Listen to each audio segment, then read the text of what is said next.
नमस्कार. मी Mukund Panhalkar, deputy commissioner LTU Pune 2 आपल्या सर्वांचं या ट्रेनिंग सेशनमध्ये स्वागत करतो. आजच्या ट्रेनिंगचा विषय आहे ई-वे बिल.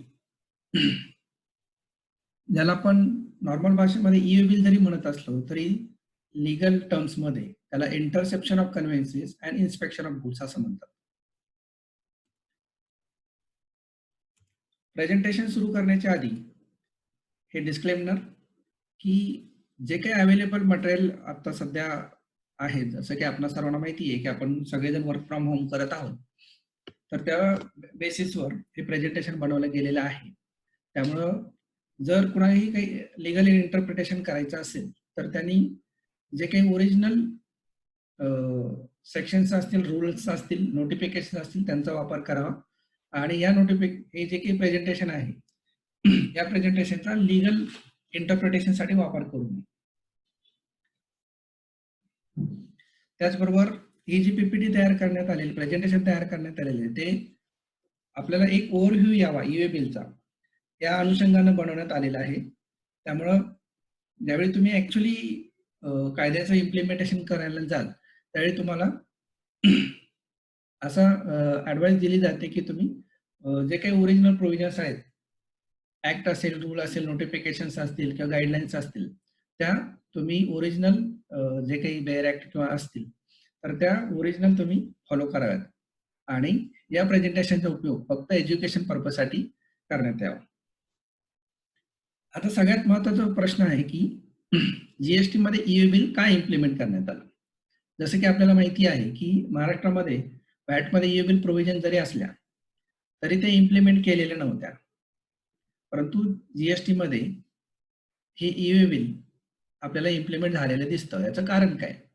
तर त्याचा मेन मोटिव्ह जो आहे की तो जे टॅक्स इव्हेजन आहे ते कमीत कमी करण्यासाठी टेक्नॉलॉजीचा वापर करून हे टॅक्स इव्हेजन कमीत कमी करण्यासाठी ते एक टूल आहे. म्हणून ई-वे बिलचं मेन फंक्शन जे आहे ते आपल्याला इथं बघायला मिळतं. To mitigate the evasion of tax using optimum use of technology. Actually presentation सुरू करण्याच्या आधी आपण काही कन्सेप्ट बघूयात. जसं की बऱ्याच लोकांना माहिती असेल व्हॅटमध्ये आपण सेल या कन्सेप्टवर काम करत आहोत. ज्या ज्या ठिकाणी सेल होतो त्या त्या ठिकाणी आपला व्हॅट इम्प्लिमेंट होत होता. परंतु जीएसटी मध्ये आता आपण सप्लाय या कन्सेप्टवर काम करतो. आपलं प्रेझेंटेशन फार लेंदी होईल म्हणून आपण सप्लायच्या डिटेलमध्ये जाणार नाही. परंतु लक्षात ठेवा की जीएसटी मध्ये आपण सप्लाय या कन्सेप्टवर काम करतो आणि ई-वे बिलच्या संदर्भात जर विचार करायचा झाला तर आपण सप्लाय आणि अदर दॅन सप्लाय या दोन्ही प्रकारच्या जे काही ट्रान्झॅक्शन असतील त्याच्यावर ई-वे बिलचे प्रोव्हिजन्स हे लागू होतात. दुसरा कन्सेप्ट आहे मुवमेंट ऑफ गुड्स. ई-वे बिलचे जे काही प्रोव्हिजन्स आहेत ते जर मुवमेंट ऑफ गुड्स होत असेल तर त्याच वेळी लागू होतात. जर एखाद्या ट्रान्झॅक्शन मध्ये मुवमेंट ऑफ गुड्स होत नसतील तर त्या केसमध्ये ई-वे बिलच्या प्रोव्हिजन्स ह्या लागू होत नाही. त्यानंतर प्लेस ऑफ सप्लाय आणि प्लेस ऑफ डिलिव्हरी या गोष्टी सुद्धा आपल्याला समजून घेणं गरजेचं आहे. बऱ्याचदा काय असतं की आपण टॅक्स इनव्हॉइस एका नावानं इश्यू करत असतो, परंतु मालाची डिलिव्हरी ही तिसऱ्याच ठिकाणी दिली जाते. जनरल टर्म मध्ये त्याला बिल टू शिफ्ट अशा प्रकारचे ट्रान्झॅक्शन म्हणतात. तर कोणत्याही प्रकारच्या ट्रान्झॅक्शन मध्ये आपल्याला ई-वे बिल मध्ये ज्यावेळी आपण ई-वे बिल जनरेट करणार आहोत तर त्यावेळी प्लेस ऑफ सप्लाय काय आहे आणि प्लेस ऑफ डिलिव्हरी काय आहे हे आपल्याला समजून घेणं हे गरजेचं आहे. हे याचे जे डिटेल्स आहेत हे इन डिटेल आपण पुढे पाहणार आहोत. त्यानंतर अजून एक महत्वाचा कन्सेप्ट आहे ट्रान्झॅक्शन व्हॅल्यू आणि कन्साइनमेंट व्हॅल्यू. आता एक उदाहरण बघूयात की समजा मी एक टॅक्सेबल पर्सन आहे आणि मी माझे काही गुड्स आहेत, समजा त्याची व्हॅल्यू आहे 50 लाख रुपये आणि असे गुड्स माझ्या एका फॅक्टरीमधून दुसऱ्या फॅक्टरीमध्ये मी शिफ्ट करतो. तर अशा केसमध्ये त्याच्यात ट्रान्झॅक्शन व्हॅल्यू कुठल्याही प्रकारची नाहीये. ऍक्च्युअली कुठल्याही प्रकारचं मनी ट्रान्झॅक्शन झालेलं नाहीये. परंतु ती जी मशिनरी आहे त्या मशिनरीची व्हॅल्यू काय आहे 50 लाख रुपये. म्हणून त्या केसमध्ये कन्साइनमेंट व्हॅल्यू जी आहे की जे काही मुवमेंट होते त्या मुवमेंट ऑफ गुड्स मध्ये व्हॅल्यू किती आहे 50 लाखाची. त्यामुळे कन्साइनमेंट व्हॅल्यू 50 लाख होते. ई-वे बिलच्या संदर्भामध्ये ट्रान्झॅक्शन व्हॅल्यू ही महत्वाची नाहीये, तर कन्साइनमेंट व्हॅल्यू ही महत्वाची असते. ते इन डिटेल मध्ये आपण पुढे पाहणार आहोत. अजून एक गोष्ट आपण सर्वांनी लक्षात ठेवायला पाहिजे की जीएसटी पोर्टल ज्याच्यावर आपण जो टॅक्स पेअर आहे तो रजिस्ट्रेशन, रिफंड, पेमेंट अशा प्रकारचे ऍक्टिव्हिटीज करत असतो. परंतु ईएबिलचं पोर्टल जे आहे ते नॅशनल इन्फॉर्मॅटिक्स सेंटर NIC यांनी डेव्हलप केलेलं आहे आणि ते मॅनेज करत असतात. त्यामुळं ईएबिलच्या संदर्भामध्ये आपल्याला NIC पोर्टलवर काम करायला लागतं. आणि हे लक्षात ठेवा की यात जरीही दोन वेगळे वेगळे पोर्टल्स असतील तरी सुद्धा त्या दोन्ही पोर्टलमध्ये इंटिग्रेशन हे असतं. त्याच्यानंतरचा पुढचा कन्सेप्ट आहे पार्ट ए आणि पार्ट बी ऑफ ईएबिल. ईएबिल म्हणजे नेमकं काय? तर ईएबिल हे दोन पार्टमध्ये डिवाइड झालेलं आहे. पहिला पार्ट असतो पार्ट ए ज्याच्यामध्ये इन्व्हॉइस डिटेल्स असतात आणि दुसरा पार्ट बी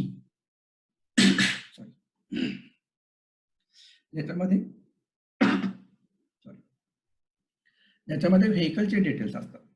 अशा प्रकारे पार्ट ए आणि पार्ट बी या दोन्हींचं मिळून ईएबिल हे बनत असतं. बऱ्याचशा प्रोव्हिजन ह्या पार्ट एच्या संदर्भात असतात आणि बऱ्याचशा प्रोव्हिजन ज्या आहेत त्या पार्ट बीच्या संदर्भात आहेत. त्यामुळे आपण ज्यावेळी ईएबिलचा अभ्यास करू तर आपल्याला स्पेसिफिकली पार्ट ए म्हटलेलं आहे की पार्ट बी म्हटलेलं आहे, काही ईएबिल म्हटलेलं आहे, हे विचारात घेणं गरजेचं आहे. त्याचा पुढचा कन्सेप्ट आहे मेजर पेनल्टी आणि मायनर पेनल्टी. सुरुवातीच्या काळामध्ये फक्त मेजर पेनल्टी ज्या अस्तित्वात होत्या, पण जे काही टॅक्सपेयर्स आहेत त्यांच्याकडून काही मायनर मिस्टेक्स व्हायला लागल्या, जसे की टायपिंग मिस्टेक असेल, व्हेकल नंबर मी टाईप करत असताना ओच्या ऐवजी 0 पडला किंवा ऍड्रेस टाईप करत असताना त्याच्यामध्ये 1 किंवा 2 डिजिटचा काही फरक झाला, टायपिंग मिस्टेक्स आपण त्याला म्हणू शकतो. अशा प्रकारच्या मायनर मिस्टेक्स ज्या आहेत त्याच्यासाठी खूप हेवी पेनल्टी लावायला लागत होत्या. म्हणून त्याच्यामध्ये अमेंडमेंट झाले आणि अशा ज्याचा टॅक्सवर फार काही फरक पडत नाही किंवा पेनल्टीवर फार मोठा फरक पडत नाही, परंतु अशा टायपिंग मिस्टेक सारख्या टेक्निकल ज्या मिस्टेक्स आहेत त्याच्यासाठी मायनर पेनल्टी प्रिस्क्राईब केलेल्या आहेत. ते आपण डिटेलमध्ये पुढे पाहणारच आहोत. तर ईएबिलचे जे काही प्रोव्हिजन्स आहेत त्या पाहण्या अगोदर आपल्याला हे त्याच्या ज्या काही ऍक्टमध्ये कोणत्या सेक्शनमधून आपल्याला किंवा कोणत्या रूलमध्ये आपल्याला या ज्या प्रोव्हिजन्स आहेत त्या आलेल्या आहेत हे पाहावं लागेल. सॉरी. तर जीएसटीच्या सेक्शन 68 मध्ये जो कोणी टॅक्स पेअर आहे त्याच्यावर ईएबिल बनवणं मॅन्डेटरी केलेलं आहे आणि जो कोणी प्रॉपर ऑफिसर आहे त्या प्रॉपर ऑफिसरला हे जे काही ईएबिलचे त्याला जनरेट केलेले असतील तर ते व्हेरिफिकेशन करण्याचे पॉवर किंवा इंटरसेप्शन करण्याचे आणि इन्स्पेक्शन ऑफ द गुड्स करण्याचे पॉवर जे आहेत त्या सेक्शन 68 मध्ये मिळतात. काही पेनल्टी ज्या आहेत त्या मुवमेंट ऑफ गुड्सच्या संदर्भात त्या सेक्शन 122 मध्ये दिलेल्या आहेत. सेक्शन 125 हा जनरल पेनल्टीच्या संदर्भात आहे. मायनर पेनल्टी सुद्धा सेक्शन 125 मध्ये दिलेल्या आहेत. मेजॉरिटी आपण जो सेक्शन वापरतो पेनल्टीच्या संदर्भात तो आहे सेक्शन 129 ज्याच्यामध्ये detention, seizure and release of goods या संदर्भातल्या प्रोव्हिजन दिलेल्या आहेत. त्यानंतर सेक्शन 130 मध्ये कॉन्फिस्केशन म्हणजे मालाची जप्ती आणि गुड्स आणि conveyance and levy of the penalty ह्या सेक्शन 130 मध्ये दिलेल्या आहेत. ईएबिलच्या संदर्भामध्ये एक्झॉस्टिव्ह अशी जी माहिती आहे किंवा एक्झॉस्टिव्ह असं जे काही डिटेल मध्ये आपल्याला त्याच्या प्रोव्हिजन्स बघायला मिळतात त्या आहेत रूल 138 मध्ये. तर सर्वांनी इम्प्लिमेंटेशनच्या आधी रूल 138 एकदा नक्की वाचून घ्या. आणि ऍक्च्युअली जेव्हा आपण इंटरसेप्शन करतो म्हणजे आपण एखादी गाडी थांबवतो आणि त्याच्यामधल्या मालाची तपासणी करतो तर इंटरसेप्शन ऑफ कन्व्हेन्सेस आणि व्हेरिफिकेशन ऑफ गुड्स हे कसं करायचं ऑफिसर याच्या संदर्भात 14T/2018 सर्क्युलर आहे. त्यामध्ये तुम्हाला इन डिटेल ही प्रोसिजर सगळी प्रिस्क्राईब केलेली पाहायला मिळेल. जसं की आपल्याला माहिती आहे की जीएसटी इम्प्लिमेंट झाल्यानंतर ईएबिल इंटरस्टेट मुवमेंटसाठी 1/4/2018 मध्ये पासून इम्प्लिमेंट करण्यात आलं आणि महाराष्ट्रामध्ये इंट्रास्टेट मुवमेंट ऑफ गुड्ससाठी ईएबिलच्या प्रोव्हिजन ज्या आहेत त्या 25/5/2018 पासून इम्प्लिमेंट करण्यात आल्या. आता बऱ्याचदा असा प्रश्न निर्माण होतो की ईएबिल हे कुणी जनरेट करायचं. म्हणजे ईएबिल जनरेट करण्यासाठी मॅन्डेटरी आहे का? म्हणजे माझ्याकडे समजा एक ट्रान्झॅक्शन आहे किंवा मी एखादा टॅक्स पेअर आहे तर मी या मुवमेंटसाठी ईएबिल जनरेट केलं पाहिजे का? असा जर कोणापुढे प्रश्न जर निर्माण झाला तर त्याला एक टेस्ट आहे की त्याच्यासाठी ई बिल जनरेट करावे लागेल की नाही. असे 3 प्रश्न आहेत. या तिन्ही प्रश्नांची उत्तरं जर येस आली तर त्याला ई बिल जनरेट करावं लागेल असं आपल्याला म्हणता येईल. तर चला मग आपण आता बघूया ते 3 प्रश्न कुठले आहेत.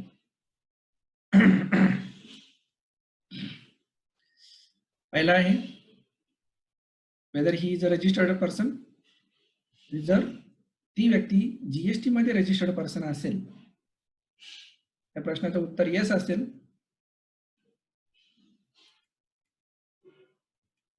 त्याच्यानंतर कन्साइनमेंट व्हॅल्यू काय आहे. मग अशी आपण जसं बघितलं की कन्साइनमेंट व्हॅल्यू म्हणजे ज्या मालाची मुवमेंट होत आहे त्या मालाची किंमत.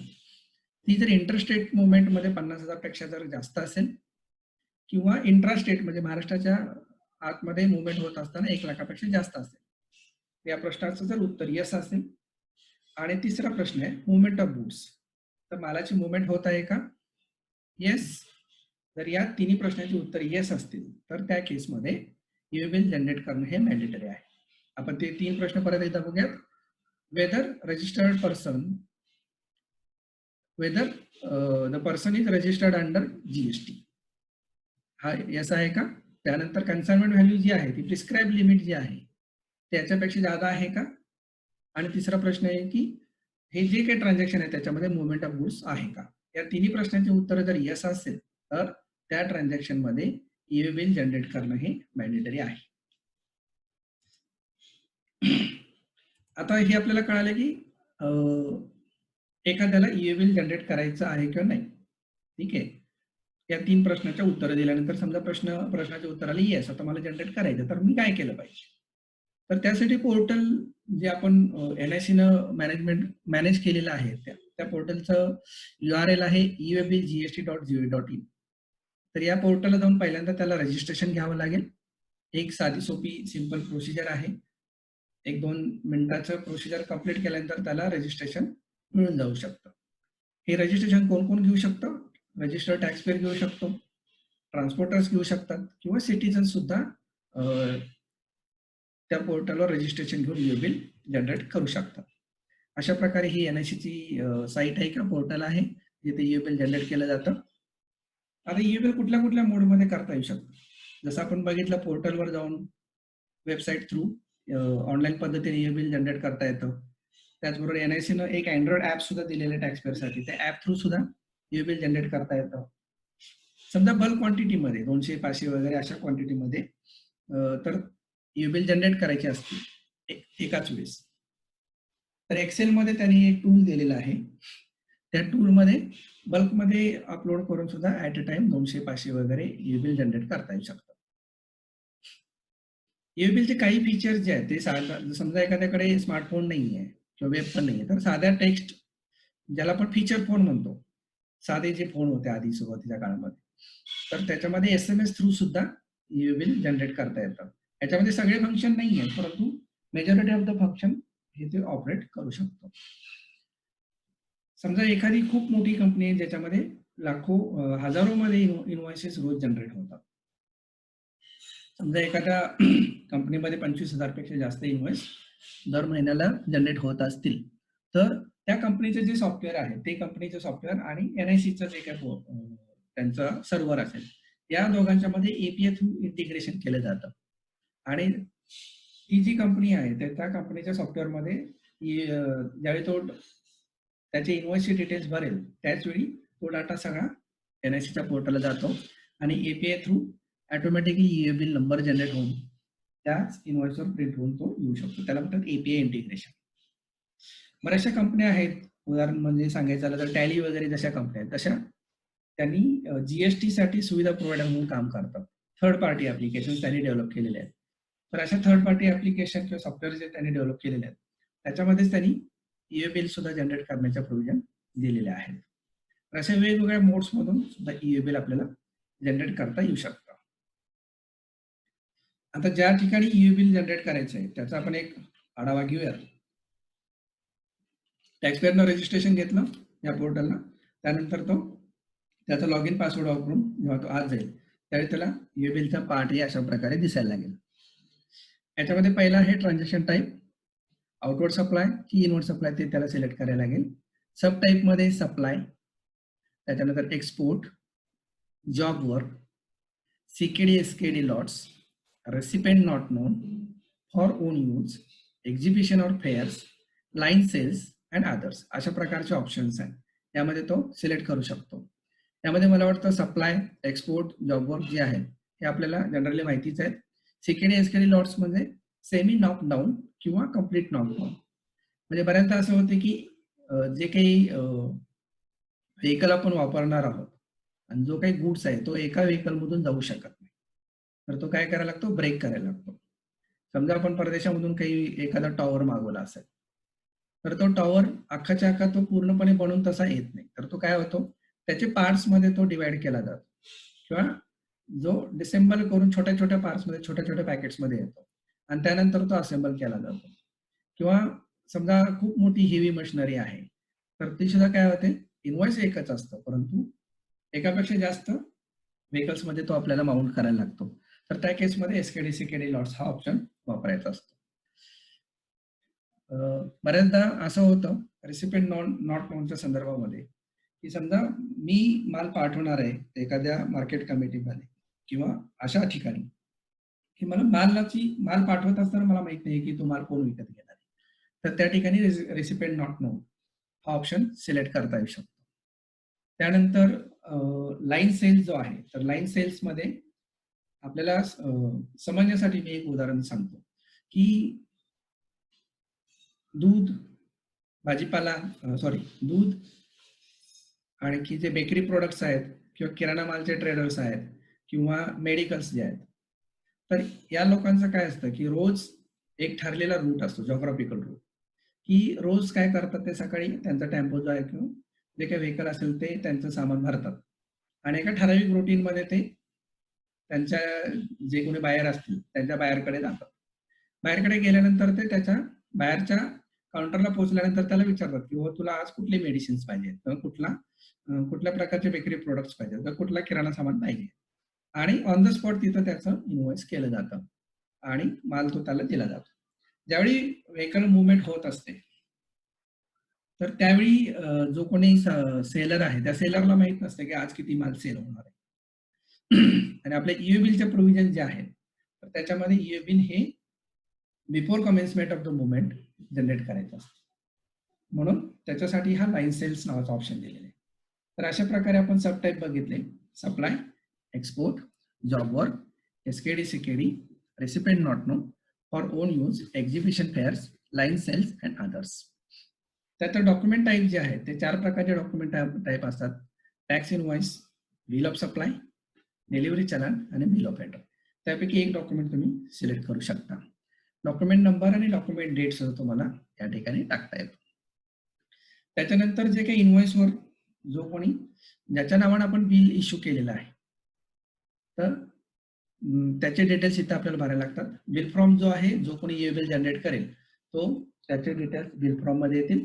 त्यानंतर ज्याच्या नावानं बिल इश्यू केलेलं आहे किंवा टॅक्स इनव्हॉइस इश्यू केलेला आहे त्याचे डिटेल्स इथं बिल 2 मध्ये येईल आणि या ठिकाणी त्या दोन्हींचे ऍड्रेस येतील. जर जीएसटी नंबर इथे एंटर केले तर ऑटोमॅटिकली जे काही जीएसटी पोर्टलला ऍड्रेस असतील ते ऑटो पॉप्युलेट होतात. बऱ्याचदा काय होतं, बिल टू शिफ्ट टू प्रकारचे ट्रान्झॅक्शन्स असतात की बिल एकाच्या नावाने दिलं जातं आणि मालाची डिलिव्हरी ही तिसऱ्याच ठिकाणी दिली जाते. तर त्या सिच्युएशन मध्ये या ठिकाणी डिस्पॅच फ्रॉम म्हणजे मालाची मुवमेंट कुठून सुरू झाली त्याचे डिटेल्स इथं भरायला लागतात आणि शिफ्ट टू मध्ये मालाची डिलिव्हरी कोणत्या ठिकाणी द्यायची म्हणजे डेसिग्नेशन जे आहे ते डेस्टिनेशन जे आहे ते इथं आपल्याला एंटर करावं लागतं. अशा प्रकारे नॉर्मल जर असतील तर नॉर्मल सुद्धा आपल्याला डिटेल्स इथं भरता येतात किंवा बिल टू शिफ्ट टू प्रकारचे सुद्धा ट्रान्झॅक्शन मध्ये आपल्याला इथं डिटेल्स भरता येतात. त्यानंतर आयटम डिटेल्स आहेत म्हणजे जे काही गुड्स विकले जातात त्यांचे details, product name, description, HSN code, quantity, unit, net value, त्यानंतर टॅक्स रेट आणि त्यानंतर टॅक्सेबल त्याच्यावरचा जो काही टॅक्स आहे तो ऑटो कॅल्क्युलेट होऊन खाली आपल्याला येतो. अशा प्रकारे पार्ट ए जो आहे त्याच्यामध्ये इन्व्हॉइसचे डिटेल्स दिले जातात.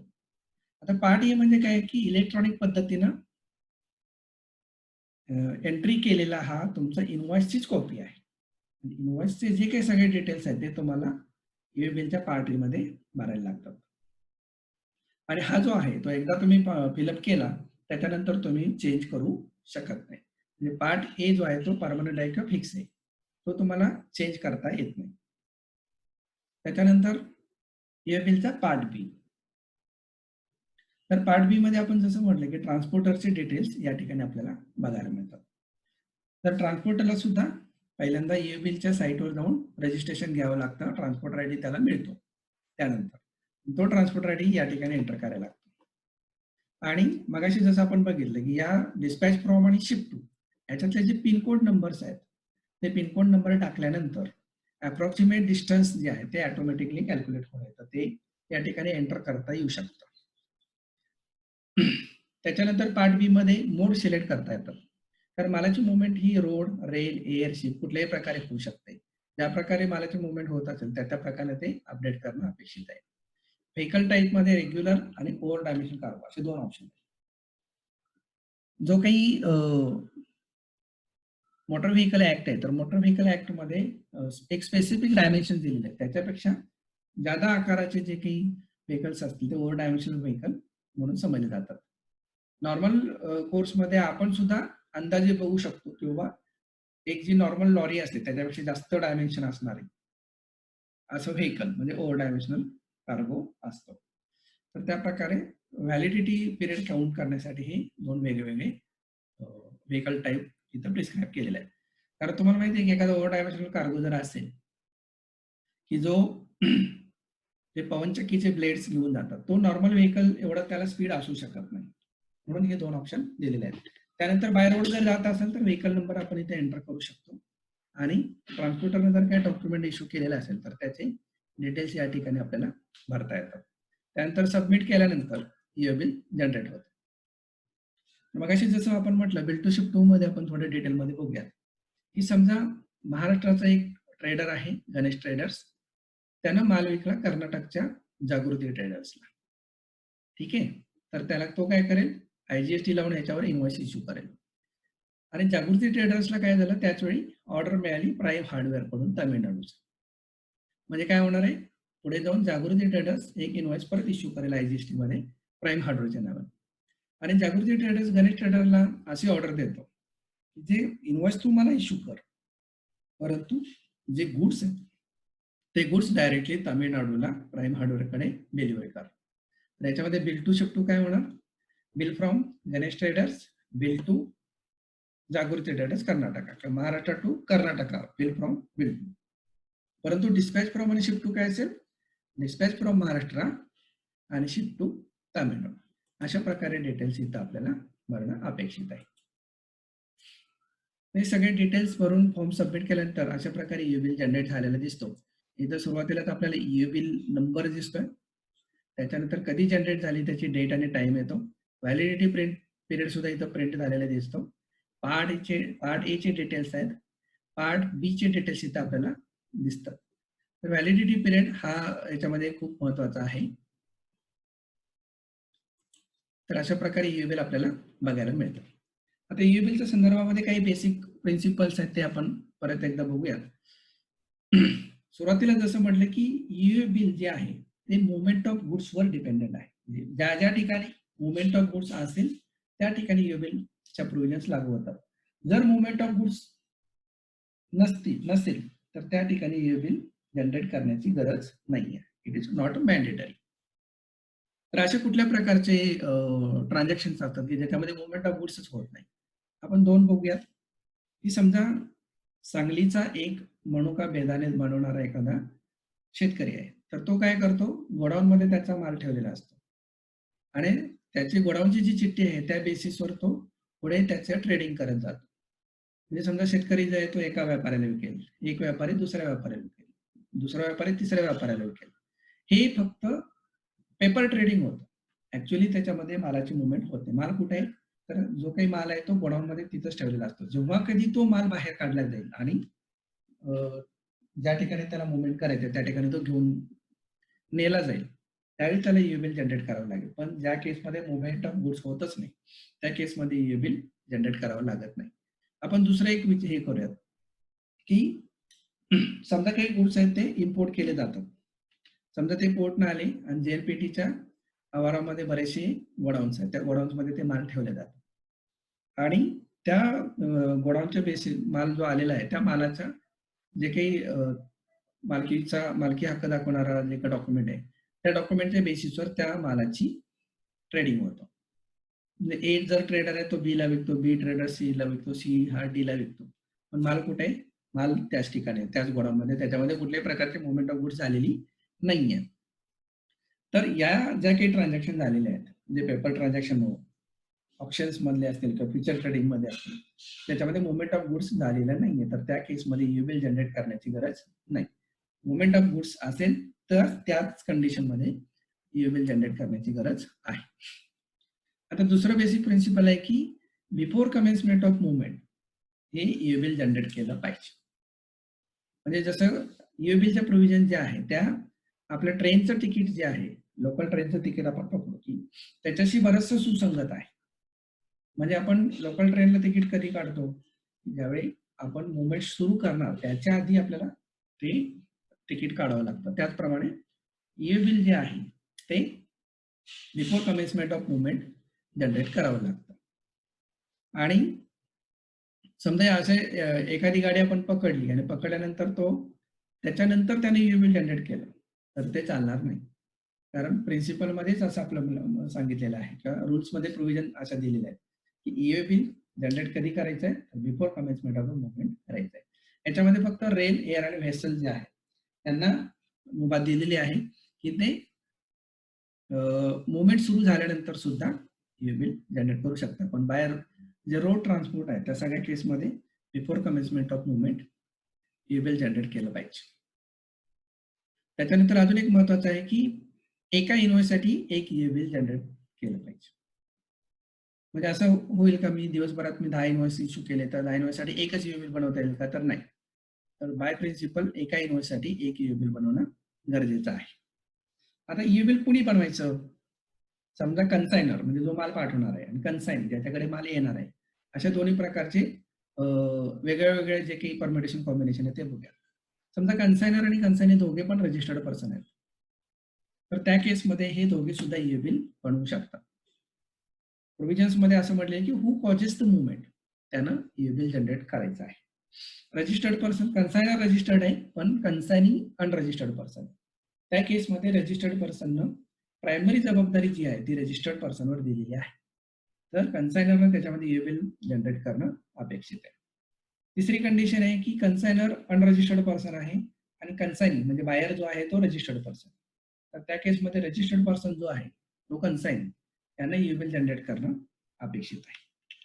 समजा दोघे पण अनरजिस्टर्ड पर्सन आहे तर त्या केसमध्ये ट्रान्सपोर्टर ईबिल जनरेट करू शकतो. आणि हे unregistered person to unregistered person जर मुवमेंट होत असेल तर त्या केसमध्ये ईबिल जनरेट करण्याची गरज नाहीये. तरी सुद्धा समजा ट्रान्सपोर्टरला वाटलं तर ट्रान्सपोर्टरला ही फॅसिलिटी दिलेली आहे की तो ईबिल जनरेट करू शकतो. आता व्हॅल्यू ऑफ कन्साइनमेंट जी आहे की किती मिनिमम व्हॅल्यूच्या वर ईबिल जनरेट केलं पाहिजे.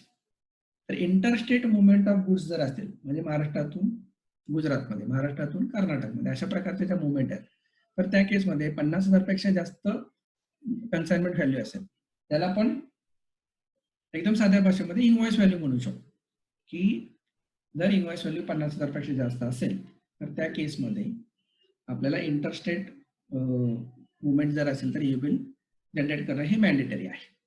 तेच इंटरस्टेटमध्ये 1 लाख महाराष्ट्राच्या आतमध्ये 1 लाखापेक्षा जास्त जर कन्साइनमेंट व्हॅल्यू असेल तर त्या केसमध्ये ईबिल जनरेट करणं हे मॅन्डेटरी आहे. याच्यामध्ये काही एक्झाम्पशन सुद्धा दिलेले आहेत.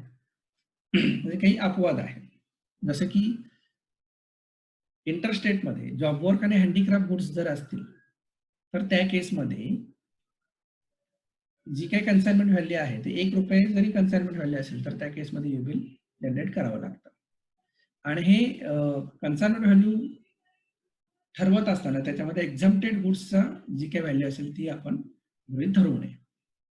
म्हणजे एकाच इन्व्हॉइसमध्ये समजा टॅक्सेबल गुड्स पण आहेत आणि एक्झम्प्टेड गुड्स आहेत तर फक्त टॅक्सेबल गुड्स जे आहेत त्याची व्हॅल्यू कन्सिडर करावी. इंटरस्टेटमध्ये वेगवेगळ्या स्टेट्स ज्या आहेत त्या वेगवेगळ्या स्टेट्सनी वेगळे असे एक्झम्पशन दिलेले आहेत. काही स्टेट्सनी जी 50,000ची जी थ्रेशोल्ड लिमिट होती ती 1 लाख केली. काही स्टेट्सनी 2 लाख केली. काही स्टेट्सनी इंटर डिस्ट्रिक्ट माफ केलेलं आहे. काही स्टेट्सनी विदिन म्युनिसिपल एरिया जे आहे ते एक्झम्प्ट केलेले आहेत. परंतु महाराष्ट्रामध्ये फक्त 2 प्रकारचे एक्झम्पशन्स हे दिलेले आहेत इंट्रास्टेटमध्ये. पहिले जे आहे ते कन्सर्न व्हॅल्यू जी आहे ती 50,000च्या ऐवजी 1 लाख रुपये केलेली आहे. 1 लाखापेक्षा जास्त जर व्हॅल्यू असेल तर युबिल हे इंट्रास्टेटमध्ये मॅन्डेटरी आहे. आणि 15/2018 हे जे नोटिफिकेशन आहे तर त्यानुसार टेक्सटाईलशी रिलेटेड जर काही गुड्स असतील, हँक असेल, यार्न असेल, फॅब्रिक, गारमेंट असेल आणि ते जॉबवरसाठी चाललेलं असेल किंवा प्रोसेसिंगसाठी चाललेलं असेल आणि अशी मुवमेंट जर 50 किलोमीटरच्या आतमध्ये होत असेल तर त्या केसमध्ये एक्झम्पशन हे दिलेलं आहे, त्यामध्ये युबिल जनरेट करण्याची गरज नाहीये. आता कन्साइनमेंट व्हॅल्यू मध्ये आपण बघितलं की कन्साइनमेंट व्हॅल्यू कॅल्क्युलेट करत असताना आपल्याला बऱ्याचदा प्रश्न येतो की ही व्हॅल्यू ग्रॉसवर कॅल्क्युलेट करायची का नेटवर करायची. तर रूल्समध्येच असं प्रिस्क्राईब केलेलं आहे की कन्साइनमेंट व्हॅल्यू ही ग्रॉसवर कॅल्क्युलेट करायची, म्हणजे त्याच्यामध्ये टॅक्सेबल व्हॅल्यू प्लस जीएसटी व्हॅल्यूचा सुद्धा विचार करायचा. परंतु कन्साइनमेंट व्हॅल्यू ठरवत असताना जर एकाच इनव्हॉइसमध्ये एक्झम्प्टेड गुड्स असतील तर एक्झम्प्टेड गुड्स हे कन्सिडर करायचे नाही. म्हणजे consignment value is equal to net taxable value plus GST less value of exempted goods, हे आपल्याला लक्षात घ्यावं लागेल. त्याच्यानंतर बऱ्याचदा प्रश्न येतात की कुठल्या प्रकारच्या व्हेकल्स जर मी वापरत असेल तर युबिल जनरेट करावं लागेल. जर लिगल प्रोव्हिजनचा जर विचार केला तर एकच शब्द आपल्याला बघायला मिळतो की जर नॉन मोटराइज कन्व्हेन्स वापरलेला असेल तर त्या केसमध्ये युबिल जनरेट करण्याची गरज नाही. नॉन मोटराइज कन्व्हेन्स म्हणजे जे स्वयंचलित नाही आहेत अशा प्रकारचे जर कन्व्हेन्स असतील तर त्याला ई-वे बिलची गरज नाहीये. म्हणजे सायकल रिक्षा असेल, हातगाडी असेल, सायकल असेल किंवा पायी चालत चालत जर कोणी डिलिव्हरी देत असेल तर त्या केसमध्ये ई-वे बिल जनरेट करण्याची गरज नाहीये. बऱ्याचदा असं विचारलं जातं की मी माझं स्वतःचं व्हेकल वापरत नाही किंवा मी ट्रान्सपोर्टरचा जो ट्रक आहे, लॉरी आहे, ती काय भाड्याने घेतलेली नाही किंवा मी बसनं जातो किंवा मी किंवा मी रेल्वेने जातो, लोकल ट्रेननं जातो किंवा मी टॅक्सी वापरतो तर मला ई-वे लागू होईल का? तर ॲज पर लीगल प्रोव्हिजन्स जे काही other than non motorise conveyance असतील ते सगळे त्या सगळ्यांना युबिलच्या प्रोव्हिजन्स ह्या लागू होतात. मग ते ओन असू देत, हायर्ड असू देत किंवा पब्लिक ट्रान्सपोर्ट असू देत. जसं की truck, bus, railway, courier, auto rickshaw, transport agency, courier agency, tempo, metro, ship, vessel, aeroplane, any public conveyance, e commerce ऑपरेटरच्या गाड्या, या सगळ्या प्रकारच्या व्हेकल्सला युबिलच्या प्रोव्हिजन्स या लागू होतात. याच्यामध्ये फक्त एकच शब्द लक्षात ठेवा, नॉन मोटराइज कन्व्हेन्सला युबिलच्या प्रोव्हिजन्स या लागू होत नाही. सगळ्यात मोठा आणि कन्फ्युजिंग असा प्रश्न विचारला जातो की किती किलोमीटरच्या पुढे युबिल हे मॅन्डेटरी आहे. म्हणजे युबिल एक्झम्पशन अमुक 1 किलोमीटरच्या आतमध्ये युबिल एक्झम्पशन आहे असं आहे का? तर याचं एकदम स्पष्ट आणि एकदम क्लिअर जर उत्तर द्यायचं झालं तर डिस्टन्सच्या बेसिसवर कुठल्याही प्रकारचे एक्झम्पशन युबिल मध्ये दिलेले नाही. समजा तुम्हाला असा कोणी प्रश्न विचारला की 50 किलोमीटरच्या आतमध्ये युबिल लागत नाही, 10 किलोमीटरच्या आतमध्ये युबिल लागत नाही किंवा 20 किलोमीटरच्या आतमध्ये युबिल लागत नाही, त्याचं एकदम स्पष्ट आणि सरळ सरळ जर उत्तर सांगायचं असेल तर अशा कुठल्याही प्रकारचं एक्झम्पशन कुठल्याही प्रकारच्या डिस्टन्सेससाठी युबिल जनरेट करण्यासाठी दिलेलं नाही. मग असं कन्फ्युजन का होतं? बऱ्याचदा आपल्याला असे प्रश्न विचारले जातात. तर हे कन्फ्युजन होण्याचं कारण आहे की जे काही प्रोव्हिजन्स आहेत त्या प्रोव्हिजन्समध्ये बऱ्याच ठिकाणी किलोमीटरचा उल्लेख येतो. अशा 2-3 प्रोव्हिजन्स आहेत की जिथं किलोमीटरचा उल्लेख आहे आणि त्यामुळं बऱ्याच लोकांचं कन्फ्युजन असं होतं की त्या तेवढ्या किलोमीटरपेक्षा कमी अंतरामध्ये युबिलचं एक्झम्पशन आहे. तर आपण ते डिटेल्समध्ये बघूयात. तर पहिला जो किलोमीटरचा उल्लेख येतो तो आहे transporter consignor POB to transporter POB पर्यंतचं जर जे अंतर आहे ते 50 किलोमीटरच्या आतमध्ये असेल तर त्यानं पार्ट बी भरण्याची गरज नाही. आता मुवमेंटमध्ये त्याच्यासाठी आपण एक उदाहरण घेऊयात की समजा मुंबईतला एखादा ट्रेडर आहे, त्याला आसाममध्ये माल पाठवायचा आहे.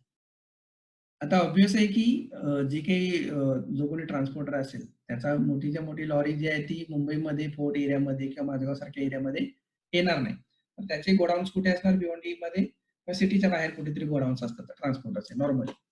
तर त्या केसमध्ये काय होतं, छोट्या टेम्पोमधून किंवा जे काही कन्व्हिनियंट असेल त्या प्रकारे हा जो ट्रेडर आहे तो आपला माल ट्रान्सपोर्टरपर्यंत पोहोचवतो. आणि तिथून पुढे मग तो मोठा लॉरीमध्ये भरून तो पुढे आसामला पाठवला जातो. ठीक आहे.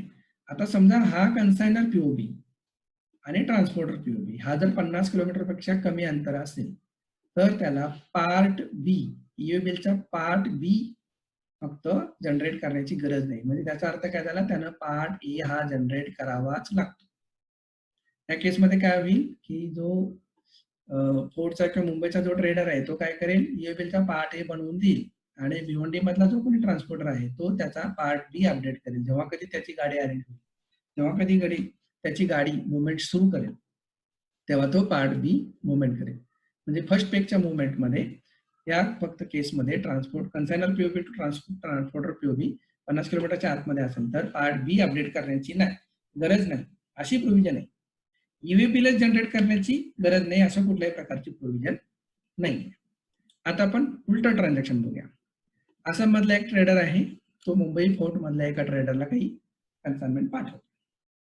नॉर्मली काय होतं, आसामवरून जो काही मोठा ट्रक असेल किंवा लॉरी असेल ती भिवंडीला ट्रान्सपोर्टरच्या गोडाऊनमध्ये येते. तिथून पुढे त्याचं जे काही छोट्या टेम्पोमध्ये किंवा छोट्या कन्व्हेन्समध्ये तो माल अनलोड केला जातो आणि तिथून पुढे तो दिला जातो.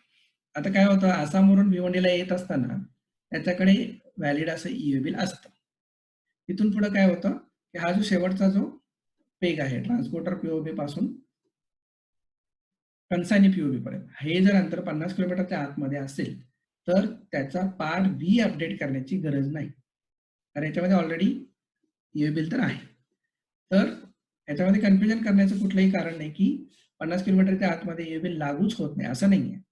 50 किलोमीटरच्या आतमध्ये कन्सायनर पीओबी किंवा कन्सायनर पीओबी आणि ट्रान्सपोर्टर पीओबी हे जर अंतर असेल तर पार्ट बी अपडेट करण्याची गरज नाही, परंतु त्या केसमध्ये ईओबील हे मॅन्डेटरीच आहे. आता मला वाटतं की कुठल्याही प्रकारचं कन्फ्युजन आपल्यामध्ये राहणार नाही. आणि कन्सायनर आणि कन्सायनी हे जर दोघे डायरेक्ट असतील, एकमेकाला सेल परचेस किंवा मुवमेंट ऑफ द गुड्स होत असेल, तर त्या केसमध्ये कुठल्याही प्रकारचं एक्झम्पशन हे दिलेलं नाहीये. 1 किलोमीटर जरी अंतर असेल दोघांच्या मध्ये, कन्सायनर आणि कन्सायनीमध्ये, तर त्या ट्रान्झॅक्शन मध्ये ईओबील हे जनरेट करणं मॅन्डेटरी आहे. अजून एक ठिकाणी प्रोव्हिजन आहे की समजा माल मी वे ब्रिज पर्यंत घेऊन चाललेलो आहे आणि मालाचं वेट करून मी काय करणार, परत माझ्या कंपनीमध्ये आणणार. म्हणजे बऱ्याचदा असं होतं की माल जो आहे तो टन्सवर किंवा वेटवर विकला जातो. आता जोपर्यंत एकदा लोड केला गाडीमध्ये की किती टन झाला त्या टनवर त्याचं इनव्हॉइस इश्यू होतं. हा वे ब्रिज जर 20 किलोमीटर अंतरामध्ये असेल तर त्या केसमध्ये ईओबील जनरेट करण्याची गरज नाही, तो फक्त डिलिव्हरी चलावर माल पाठवू शकतो, असं एक प्रोव्हिजन आहे.